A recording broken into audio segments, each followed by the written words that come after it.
પહેલાં આપણે 3 સ્વર શીખી ગયા છે. આજે આગળના 3 સ્વર શીખીશું.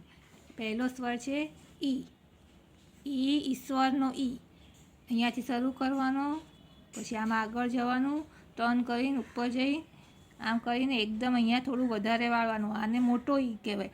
આગળ શીખ્યા એ નાનો ઈ હતો. આ ઈશ્વરનો ઈ કહેવાય. અહીંયા શરૂ કરવાનું, આમ કરીને ઉપર જવાનું અને આમ ઘૂંટવાનું. આને કહેવાય ઈ ઈશ્વરનો ઈ. આવડે ઘૂંટીને આવડી જાય એટલે નાનો કરીશું આ રીતે. ઈ ઈશ્વરનો ઈ. હવે બીજો આગળનો સ્વર છે ઉ. ઉત્તરણનો ઉ. આ રીતે શરૂ કરીને આમ ઉપર જઈને આમ ટર્ન કરી દેવાનું. આને કહેવાય ઉ. ઉત્તરણનો ઉ. ઘૂંટીને આવડી જાય એટલે નાનો કરવાનો. બોલતા બોલતા કરવાનો. ઉત્તરણનો ઉ.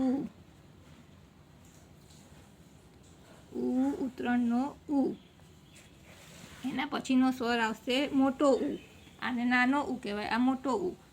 અને આ ઉ આવી રીતે કરવાનો. અહીંયાથી શરૂ કરવાનું, આમ કરી અને આખું